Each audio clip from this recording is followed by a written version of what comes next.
हरे हर महादेव। जय भोलेनाथ। दोस्तों श्री शिवाय नमस्तुभ्यम। दोस्तों आज प्रदोष है, वैशाख का प्रदोष, ऊपर से रवि प्रदोष है। बहुत ही महत्वपूर्ण दिन है। तो आज शाम करें कुछ खास उपायों को, उसके बारे में हम लोग पूज्य गुरुदेव की कथा से और उन्हीं के श्री मुख से सुनकर समझकर आपको बताने की कोशिश कर रहे हैं। दोस्तों सावन के प्रदोष का महत्व वैशाख के प्रदोष के महत्व के बराबर ही होता है। दोस्तों दोनों प्रदोष बहुत ही महत्वपूर्ण होते हैं। सावन में जितना फल देता है प्रदोष, उतना ही फल देता है वैशाख का प्रदोष। तो दोस्तों जरूर ही इस मौके का लाभ उठाएं और अपनी मनोकामना और अपने घर की समस्याओं को हल करें इन सारी उपायों से। तो इसके लिए दोस्तों आज के दिन शाम को प्रदोष काल में लगाना होगा, 3 दीपक जलाना होगा। उसके लिए एक गोल बत्ती का, देसी घी का, गाय के घी का दीपक जलाएंगे। आप शिव जी के पास शिवालय में जाकर मंदिर में वो गोल बत्ती का रहेगा दोस्तों। फिर उसके बाद एक दीपक जलाएंगे बेल वृक्ष के नीचे, लंबी बत्ती का। दोस्तों याद रहे कि बेल वृक्ष के नीचे जलाएंगे तो लंबी बत्ती का। अगर बड़ा वृक्ष है तो अतिशय से नहीं है तो जो भी वृक्ष है उसके नीचे आप जलाइए, जरूर जलाइए।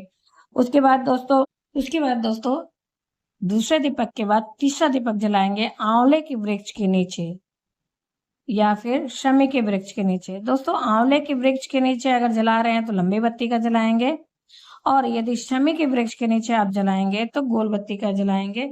ये बात याद रहे। यदि आप ऐसा आज के दिन करते हैं तो बहुत ही शुभ फल देता है। आपके घर की हर समस्या धीरे धीरे समाप्त हो जाती है। दोस्तों विश्वास मानिए, एक बार करके देखिए। चलते हैं दोस्तों अगले उपाय की तरफ। दोस्तों ये बात याद रहे कि जो दीपक लगाना है सभी घी के दीपक लगाइएगा। और ये भी बात याद रहे कि शमी के वृक्ष में या फिर आंवले के वृक्ष में लगाने हैं तो दोनों अलग अलग। आंवले के वृक्ष के नीचे आपको लगाने हैं तो ऑप्शन है आंवला या शमी का, तो आंवले के नीचे लगाना है तो लंबी बत्ती का, और शमी के नीचे लगाना है तो गोल बत्ती का। दोस्तों उसके बाद आप दूसरे उपाय की जानकारी लेते हैं हम लोग। दोस्तों इस उपाय से आपके घर का किसी भी तरह का संकट, किसी भी तरह की परेशानी हो धीरे धीरे समाप्त हो जाती है। और दूसरा उपाय है इच्छा पूर्ति के लिए। कोई भी इच्छा अगर है आपकी नहीं पूरी हो रही है, बहुत दिन से चली आ रही है, मनोकामना नहीं पूरा हो रहा है, तो उसके लिए करना है।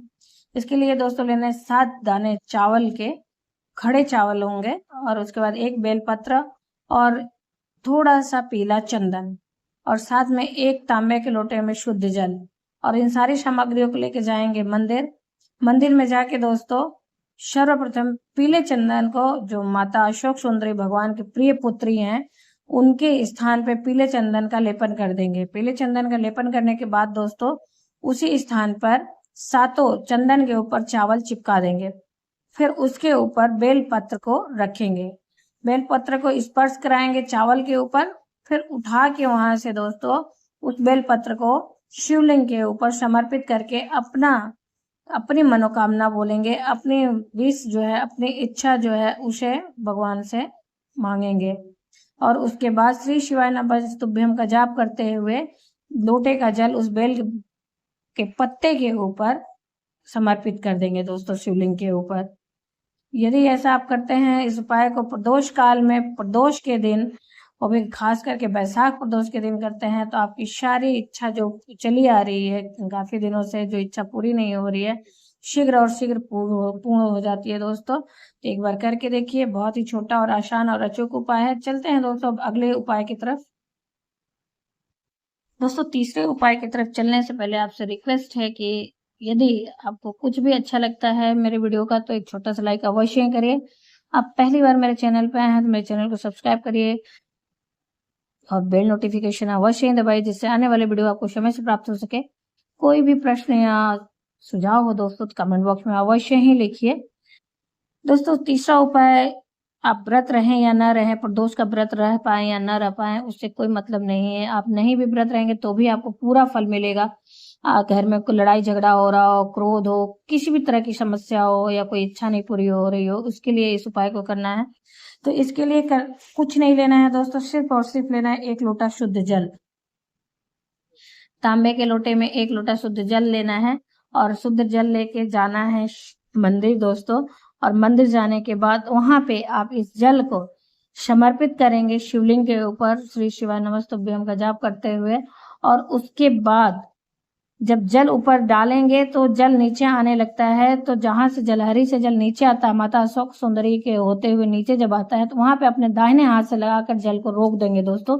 जल को नीचे नहीं गिरने देंगे और अपनी मनोकामना बोल देंगे, अपनी प्रार्थना करेंगे भगवान से, और उसके बाद आप उस जल को छोड़ देंगे, नीचे गिरने देंगे अपनी मनोकामना बोलने के बाद।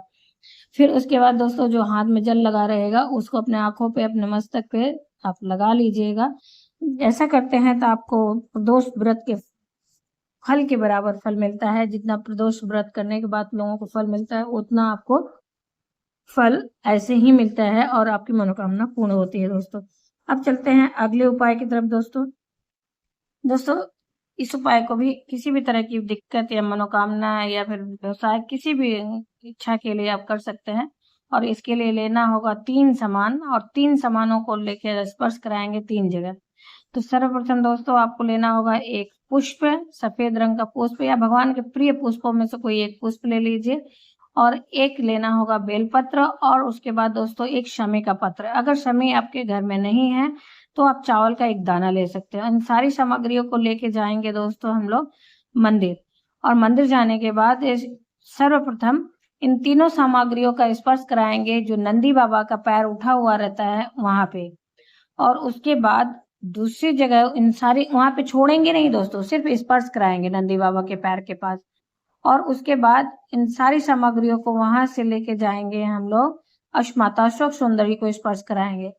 फिर उसके बाद वहां से भी स्पर्श कराने के बाद दोस्तों माता का हस्त कमल जो होता है, गौरी माता पार्वती मैया का हस्त कमल या फिर कटी भाग जहाँ पे शिवलिंग स्थापित होता है दोस्तों, उस स्थान पे स्पर्श कराएंगे। फिर उसके बाद उन सारी सामग्रियों को शिवलिंग के ऊपर श्री शिवाय नमस्तुभ्यम का जाप करते हुए छोड़ देंगे दोस्तों, और अपनी मनोकामना बोलेंगे।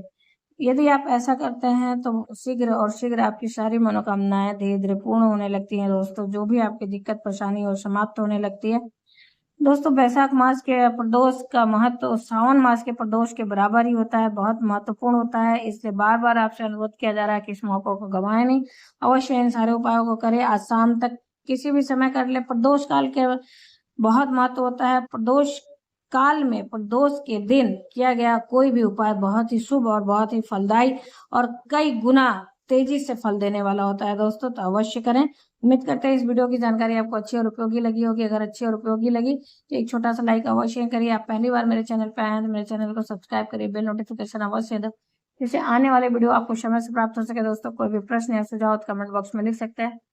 फिर मिलते हैं दोस्तों नए वीडियो में नए उपायों के साथ। तब तक के लिए हर हर महादेव, जय भोलेनाथ दोस्तों। श्री शिवाय नमस्तुभ्यम। धन्यवाद दोस्तों।